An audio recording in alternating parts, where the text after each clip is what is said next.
and welcome back to Lynx River Talk. We're super excited today. Yeah, we have a very special interview with Judson Pooyak, who played Leonard Sahké on the show. Yes, from seasons 1 to 5. Yep, so we all know Leonard, and I'm sure you'll enjoy the interview. We really enjoyed interviewing him. Check it out. And this is the wonderful Judson. How do you pronounce your last name? So it's Judson Pooyak. Okay. Okay. I did actually have a question because your name did change from the credits. Is there a reason? Thanks for asking. Yeah. So when I turned 18, being Cree, being matriarchal, I wanted to, go through life with a name I could stand by. Sinajeni is a beautiful name, which means singing bird in Navajo. Oh, wow. Yeah, it's great, but I just didn't have an affinity with it. My family are the Pooyaks. Okay. Oh, yeah. Yeah, so that's who I represent. Great. Yeah. So, And Sinajeni was my stepfather's last name. And that family is pretty interesting, and I got a chance to learn a lot of really neat things at a young age about the Navajos, and nothing but good things to say there. Sure. didn't Nevada's character pretend to be Navajo? I think so, yeah. If I'm not mistaken. So I guess my first question I've got is, how did you get started in the show, and was that your first real acting job? I got started when my mom wanted me to audition for a part in this TV show that was going to be filming outside of Calgary, and I remember I wanted to go skateboarding that day. I just want to go. And so it was really nice to be called back to audition again and again, which is really nice. And so thanks, Mom. Yeah, it worked out pretty good, huh? Ultimately, yeah, that's it. Sort of that was the question, right? Yeah. Oh, okay. So your brother is also on the show. He played Chris LeBret in 2 seconds or whatever, and his name is Brett. Everybody wants to know, how is he doing now, and how old was he when he was on the show? Oh, wow. He was very young. So I remember elementary school for him and junior high school for me. It would have been in 92 when the episode came out. Huh. So you challenged me on my math. And I fair to say he'd be under 10. Something like that. He was definitely a child, and he, I think, handled himself really well. Yeah. Nice to have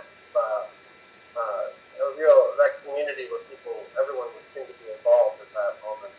It's very grassroots, just like how Calgary was back then, a small town feel, and so is that community north of 60. It's really interesting to see how people have this interest in it now. So again, really cool. A lot of good people involved. Yeah, it's just one of those shows you can watch over and over again.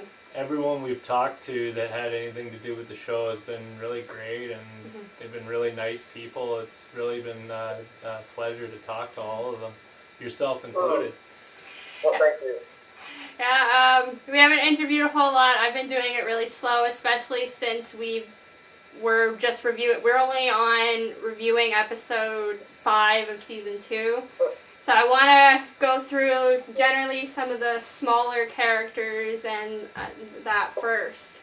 Yeah, so now we're getting into the more major ones. Yes, and you, in season 1 and 2, you were very much in the background of things, where really, if we caught a glimpse of you, it was exciting.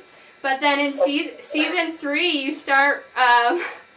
in season 3, episode 1 especially, that was really interesting with your whole gas scene, where you're all high on gas and the whole place is burning down. Lynx River is on fire. You're all woo. Well, the memory it was such a long time ago, right? And it was really a great honor to be a part of. And thinking back these last couple days when I was trying to think, okay, well, what memories do I really bring from this? I just remember just having it was high school, and so a lot of these moments that we're having, like this moment north of 60, we were having them in high school with friends, not gas though, no. Like we were trying to. That's a good thing. Absolutely, and it's good that people can talk about that sort of thing and get that in the open, because that's not a good thing to do. I thought it was an important scene in the show. It kind of showcased that even though drugs may not have been available around that area, that there was still problems going on. Yeah, absolutely.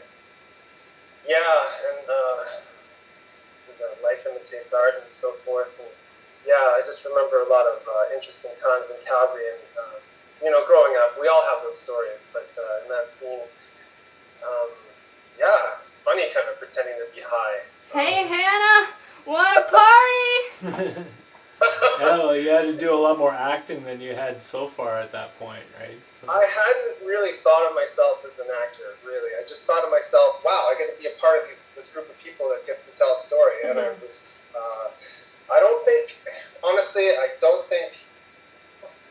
like, it was really great to be a part of that, and to see production behind the scenes, which eventually,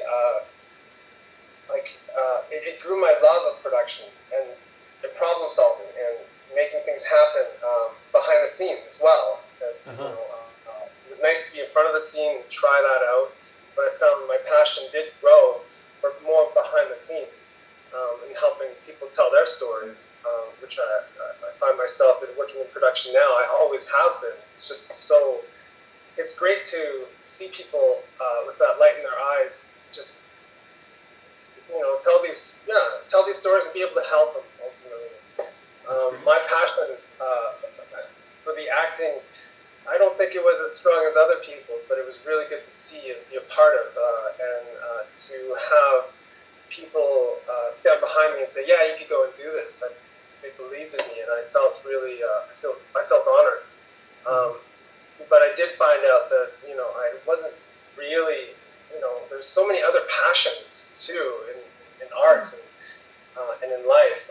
So what I took away from the whole North of 60 experience was my eyes open for production. And yeah, I found I wasn't into climbing that actor mountain, but it was really nice to be a part of it, and to find that I do love production, and that I love helping people telling stories. But, the acting thing just wasn't really like a passion for me. That seems a lot like when we interviewed Cam. He's now more doing directing and writing, so he definitely prefers behind the scenes as well. I think I'm a little shy, but at the same time, if there's a karaoke, I'll go get down. I think we need to stop right now and start some karaoke. Does anybody got Baby Got Back? Let's go. You're putting them on the spot. Okay, is there any actor that you didn't really get a chance to work with that you wish you had, like, closely? Yeah, of course. Like on the show. Yeah. I miss my friend Mervyn. Yeah. Yes, Joey Smallboat. It would have been really nice to support him more and have. I just thought my time with him was really special, and yeah, it was. I think I would have loved to have an adventure with him. Yeah. In the story of North of 60, and I think that there would have been more stories. I think it would have been nice, especially after all the drama happened. I think Leonard and Joey could have just been happy, and everything could have been nice for the two of them. They were good friends. You were two good guys. Yeah, they were like the perfect guys that everybody roots for, and you both had the beautiful long hair that everybody's in love with. I mean, like Leonard with his long hair, you're beautiful. Oh, thanks. It was really hot in the summer. Let me tell you. Yeah, well, we saw you in season 1. You definitely did not have the hair then. Yeah, it was fun growing it out, and I felt almost like I really wanted to take care of it, and did grow fond of it, but it was too hot for a while. And the man bun, yeah, it was a thing. So I like short hair, especially now. It keeps me streamlined and cool. It seems good. It seems all our boys with the long hair though have chopped it off. Nathaniel Arcand, who played William, even Simon Baker, who did little Charlie Muskrat's got it cut off. So Yeah, it's so good to see and hear them, right? Like doing their things. And, oh yeah. yeah. I hope that our paths cross somehow. And being in production in the union now, I hope they do. It would be really cool to run into Nathaniel in Vancouver, which is a total hub city of production for a while. Yeah, for production, well, you might, if you ever go to the National Screen Institute, you might run into Kaya Wheeler, who played Nisa. Right. She's pretty high up in there from what I can tell from seeing her working. So did you ever watch the show? Like fully yourself? No. It's been a while since I've revisited those moments, but it doesn't mean that I won't. No. I find the little time I do have off to myself, it's really nice to give back to drawing or playing the guitar or just going for a walk. This COVID moment has Yes, it's been lasting over a year now. Yeah, it's been great to be able to give to myself in a way I haven't before, being so busy in life. It has been a blessing in some regards for giving us, I guess, some more reflection time and whatnot. Right? Or if you're like me, you start growing bonsai trees. Oh, right. And then, when did you guys start to get interested in the whole North of 60? What brought you into we've been, for me, once we started dating, he showed me the show, and it's one of the very few shows we watch together, and it's the only one that I will watch on repeat. I can't, we can finish that show, and we can literally start it again without an issue. So it's just one of those shows we really love. Yeah, it's actually kind of been tough doing the reviews because we only watch one show a week now. So. Yeah, so we've been trying to not pull our hair out. A lot of great people. Tom Dencox and Ann Wheeler. There were many directors. Yeah, good, and the crew. Like I remember the first AD. There was a real good people in that crew. So that was really nice to be involved. So, are you in contact with anyone from the show anymore? No, I don't. Not so much. I think it was a few years ago that Nathaniel and I messaged each other, and that was about it. We meant to go for coffee, but it gets so busy, Yeah, well, the show ended in '97. Yeah. So.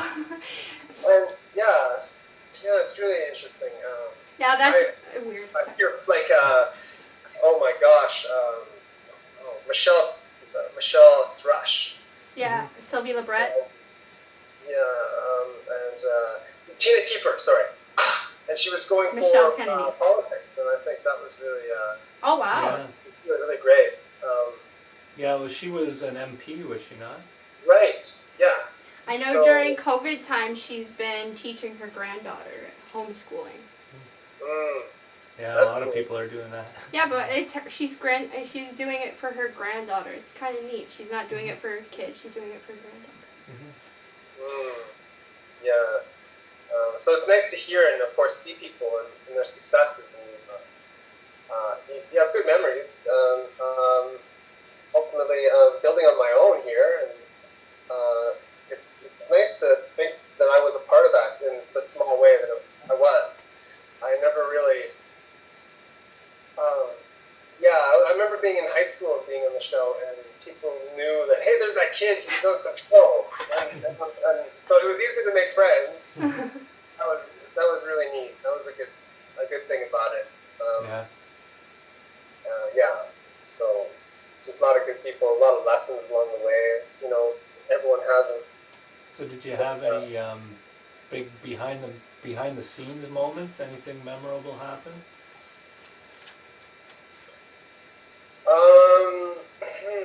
I know I'm kind of putting you on the spot here. It might be hard to remember. That's okay. I remember seeing the set for the first time, and going out there in Bragg Creek. Camp Horizon was across the street, and there was a nice little river, and it was just a really nice setting for that type of thing. You could walk and find yourself in a new setting. It's nature, I think when we had the little party scene, I remember that. And there's fake beer, and we're all getting a little trashed with, oh my gosh, with, what's her name? She played Hannah. Selena Hanous. Yes. Another really nice person, and someone that I thought was really neat when I did get to meet her. I thought she was a little young to be my girlfriend. I looked young anyway, so I guess it worked out. Yeah, well, I thought the characters went nicely together. Oh, cool. It was nice to be a part of that number. Yeah. I think. Thanks for bringing this back. It's a lot of memories are flooding back, and it's okay to put me on the spot because hopefully you get something good out of it, right? But I know I'm getting a good vibration by thinking back and reminiscing of those years, and formidable years, really, in Calgary, of all places. What exactly did you do when you left north of 60 up until now? Well, I really thought production was where it's at, right? Mm-hmm. It was nice to taste that, and I knew that, hey, there's other things to go and learn. So I felt the pull to come to Vancouver, and I got some training. I wanted to know as much as I could in the early 2000s about computers and graphic design and whatnot. And, to be able to move forward in a production setting and solve problems, you need to know your computer skills. You have to have them up to par, So I got some training and eventually found myself at Capilano College for independent producing, or independent production rather. Awesome. Indigenous independent digital filmmaking program. And there was a Peter Crass who had started it, and a lot of really good people went through there, and I learned a lot, and eventually got hired right out of the program, and moved to Toronto and got a chance to work with Big Soul Productions, which was really great. Laura Milliken and James Canistino. It was really neat to learn independent production, and that's what I thirsted for at the moment. Made really great connections out there, and also you'd run into people along the way, and find out that the community of artists in Canada for the Indigenous community is very small. We all seem to know each other, even though the country's so big and spread out, thanks to Facebook and whatnot. And we can keep in touch, and it was really it was a good time. Yeah, well, hopefully it's growing more, right? Hopefully we'll have more Aboriginal, filmmakers and whatnot.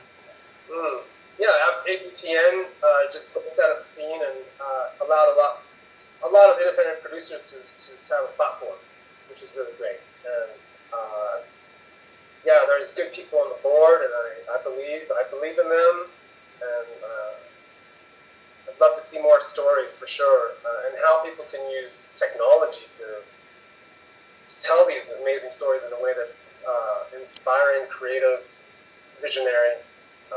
We'll see how things manifest themselves in the next little while.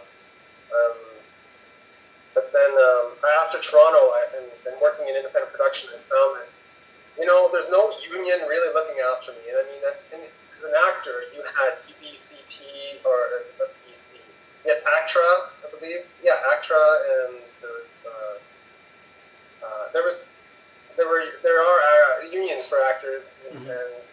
people that look out for them and their wages, and so that was neat to learn about, and of course in the production world and how they get paid. And it was a good education, which I'm still learning, and will always continue to learn about. You know, changes as per tax credits and what you can and can't do. Yeah, it's a big world, and but I found myself wanting to know more and be protected in my workplace. So I came back to Vancouver and ended up working at Capilano University for a little while, and that was really great. To again meet some really great people, but I wanted to again be in a union, and I know there's the office workers union, which is really great, but I didn't want to be at a school. I wanted to be working with people and being in production, and therefore found myself learning about gripping and lighting, and eventually got into the art department, so which I'm still part of now, and it's really, really great. My office changes all the time.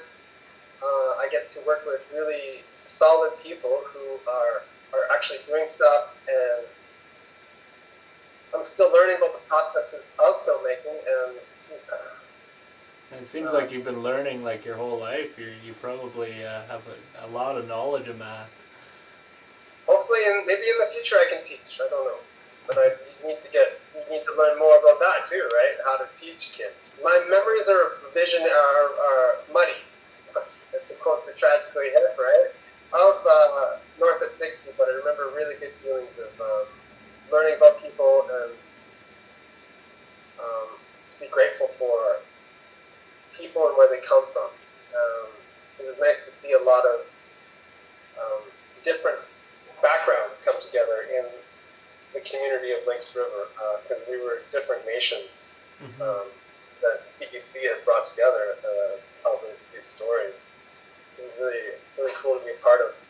Yeah, it would have been, I think. Okay, we've got some comments and questions from some people. Al Michael. So old. Al Michael says, I don't think so. "Oh my goodness, he looks the same. Just got a haircut. Do you and William still hang out?" I think he's busy, and like I said earlier, it was a couple of years ago that I spoke to him. I hope he's doing well. He seems to be, We'll get that coffee someday. Or hopefully he comes to Vancouver and he's in a production where I'm in a production, and our paths can cross. Yeah, that'd be Yeah, great. he's also training people how to be stunt personnels. Wow. He's got that stunt thing. Yeah, he's got it's in April. He's hosting it. Right on! Like as a stunt guy. Yeah, he's teaching people how to be like a stunt person. That's pretty cool. Way to go, Nathaniel. Oh my gosh. I know that He's also on FBI Most Wanted and tons of other things. I know that when, say there's a student film and he's in town, I know that some people got him on their student films, and I think that's just really sweet. Yeah. Yeah, that's super cool. Jeff Hadash, I can't pronounce his last name, says, "I want a party." Oh my gosh, yeah. Oh. Wanda Galvin says, "Love this, awesome, my cousin Judd." Cool. Who is that? Wanda Galvin. Oh, hello. And Linda with another really hard last name says, "He was so great on North of 60. I wonder, has he kept acting?" Which we found out you haven't. So Lori Monez says, "A gentle character, sweet, now he's grown up into a handsome young man." Thank you. I appreciate this comment. Thank you. Arlene Leask, "So adorable, he represents a great boy turned into a handsome young man. Always had a soft spot for Leonard." Wow, you seem to be popular with the ladies. Yes. Anything else new with you? Well, just been working a lot. I've had a chance to work on 3 productions with the same director kind of production team. So the first of which was The Haunting of Bly Manor, and next to Midnight Mass, and now Midnight Club. And it's a joy, it's a dream to be able to work with really creative people. Sounds like you're into doing some dark stuff too. It's kind of like the suspense horror genre. So the kind where it'd make me hide under my bed forever. Okay. Yeah, Kiara doesn't take scary movies too well I don't anymore. take suspense well either. I dislike the idea of suspense. I think it's stupid. It's a waste of time. I like those romantic comedies myself. You know, like, I don't care if there's lots of blood or action, I but like suspense, but she's not a fan. yeah, I'm not a fan of the blood and gore where it's outrageous, you know? What is that, like Rob Zombie stuff or like the Human Centipede? Like, see, I'm fine with that. Like, it's really the suspense that is why I can't stand scary movies. I just can't stand the suspense. It's too irritating. cool. Yeah, it's nice to be a part of these productions, really, and just keep moving forward with good people. So what exactly do you do then on production? This last little while, I've been working a few years. I've been in the pop department. Okay. So I make sure that the actor has everything they need to help tell the story in the scene.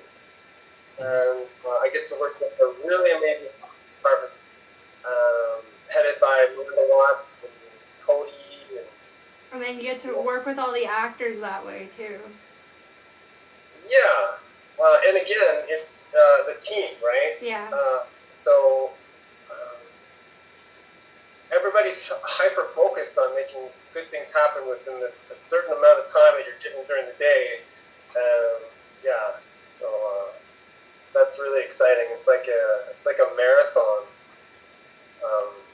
Yeah, it's like where you know the Canada races or whatever those they have on television. The Amazing Races. The Amazing Race. It's like the Amazing Race every day almost. It's kind of fun. It's really neat. Sounds really cool. And do you miss that kind of sense of family on North of 60, or do you still have that in the production jobs now? Well, it was a job back then, and I treated it like a job, and it wasn't all encompassing. And I'm grateful that I had friends who were grounding, and it was such a small part anyway. It didn't balloon my head at all. It was really nice to get to some circles where I don't think I otherwise would have been, and learn things. I'm happy I'm with the team I'm with now because it does feel like family. That's good. We try to do, we work such long hours together. You got to keep it light, and you see so many facets of each other. So just try to support each other, and in any team, really. I think that we support the people around us. We can they strengthen us. They strengthen the work that we do.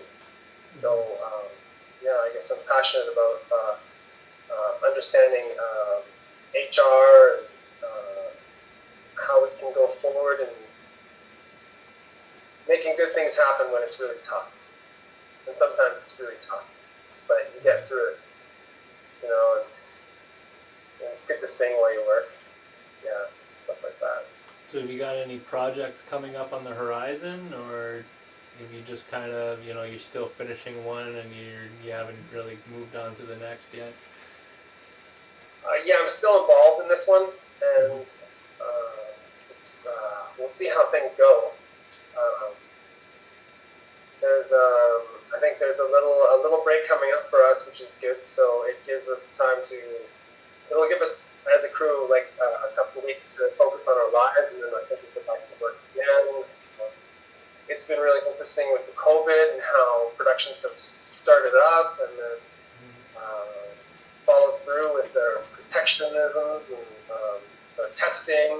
So interesting. Such an interesting time to be working in this hyper-focused industry with the pandemic going on. But been getting through, and the COVID teams are great. Everybody's been really good to each other, considering all the difficulties. That's good. Do you think you would have gotten into production if it wasn't for North of 60? Probably. You think it was still would have found it? Was your destiny? I think so.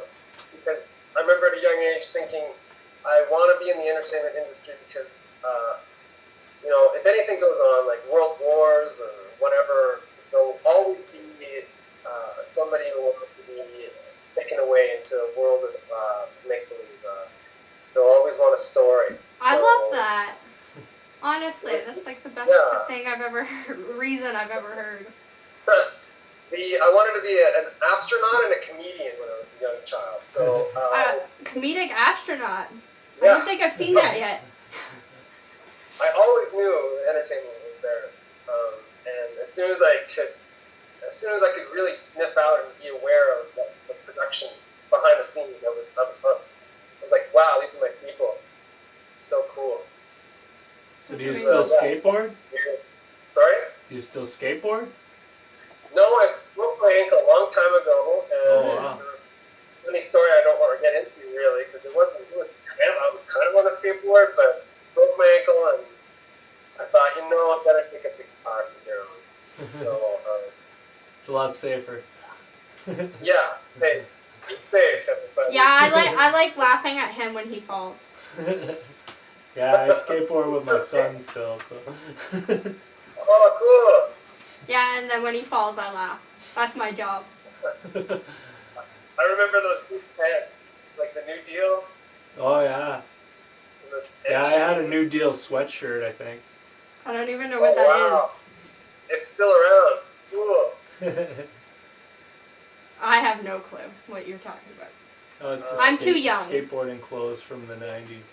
I was born in the 90s. Wow. 97. I was born the year the show ended. Wow, I'm a full 20 years older than you. Wow. So you are 43, turning 44 at the end of this year. You've done your homework. Holy Your smokes. birthday is December 24th, right? Yeah. Yeah, you're a month younger than me. Exactly. Oh wow, yeah. I could feel an affinity towards my brother. I knew that you knew what was going on. Once I knew what the New Deal was, right? Yeah, I'm like, or NT, the little skateboard wheels that went by. They look so cool. Skateboarding in a mall, the freedom of being with your bros and or your skate chicks, and just you're making your art by just flowing. That was a cool time. Yeah. And Calgary was great to grow up in. I feel honored. I feel great. I'm really grateful. So you were actually from Calgary? Born in North Battleford, Saskatchewan, raised in Arizona. Oh, wow. Before Calgary, I was... You're quite busy. Yeah, thanks, Mom. Well, it gives you a lot of life experience, I guess, at a young age, right? Arizona would have been interesting to see compared to the mountains in BC, in Calgary. Or the Calgary Rockies. Yeah. Really different. To go from Arizona to Calgary. Difference in climate, that's for sure. Sorry? Difference in climate, that's for sure. Yeah. No, it's only a couple degrees, Matt. Well, Flagstaff is a little bit like Calgary. Yeah. It snows in Flagstaff, right? So it's almost like maybe Arizona could almost be like BC and Alberta miniaturized. Oh, Right. that is something I didn't know. But I'd love to go back to see the Grand Canyon. Wow, beautiful place in here. Yeah, we'd love to see it someday. Yes, we're planning our trip up west next year. We're going to the set. Oh, really? Yeah. Oh, no. You guys right now are calling from where exactly? Ontario. Ontario. Exeter. Sorry? Exeter. Exeter. Yeah, Yeah. kind of by It's a Grand small Bend, near the lake. I don't know which way. Here. Lake Huron. Oh, wow. So it's kind of... The very bottom of Ontario. Oh, okay. Like when we want to go out of Ontario and go to the next province, it's gonna take us roughly 2 days of driving just to get over there. It's so big. Yeah. Incredible. Yeah, it was nice to be a part of... I remember Big Soul and getting to piggyback on some projects across Canada. And one time there was a drive through. And I had never seen Manitoba. And yeah, just Canada is so big. There's so many different places that are magical, like Petroglyph National Park, you know, and then you go to Latoche. Yeah. There's one place I've been wanting to check out in Ontario. It's called the Polar Bear Provincial Park, and you cannot get there by like driving or walking. Like you gotta take one of those like little tundra copters or a little boat or something, yeah, whatever. You gotta do that to get there. So, and you can't get there any other way. So that's my one of my destinies. Wow. Yeah, that's super cool. Madagascar would be really cool. Oh yeah. You know, for a bucket list trip. That's Greece cool. Oh yeah. and the pyramids in Egypt. Oh, of course. Oh, my There's God. just way too many things. The world is beautiful. Right. Yeah. This is turning That's into cool. a travel log. That's awesome though. It's good to see, it's good to get some insight into your personality, like, things that you'd like to see, It's cool. Thank you. Yeah.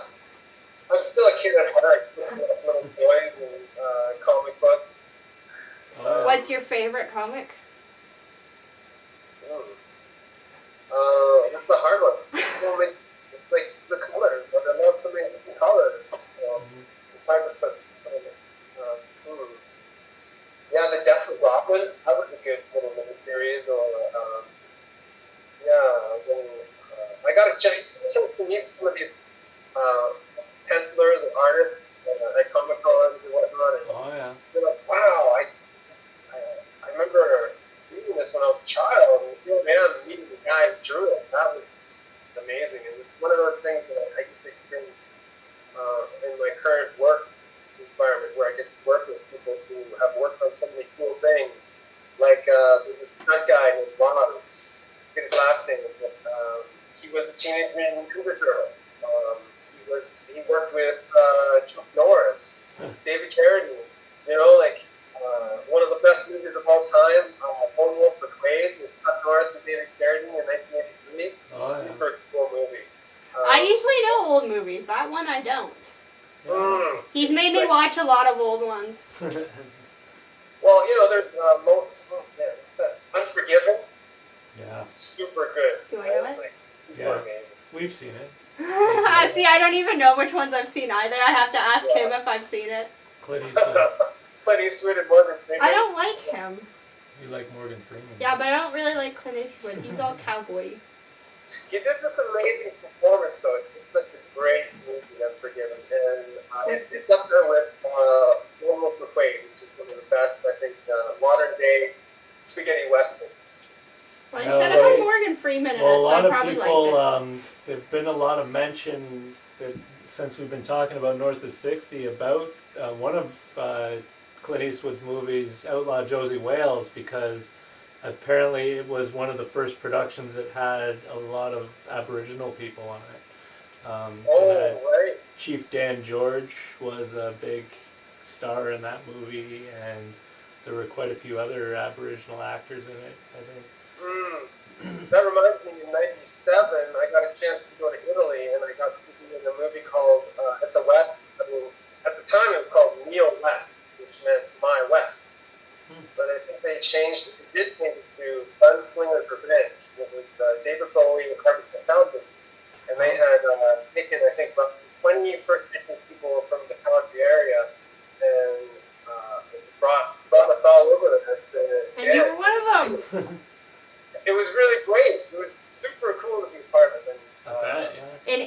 got to go to Italy? Yeah. Ruggiero, and girlfriend, her name, she was really sweet and grabbed a bunch of us.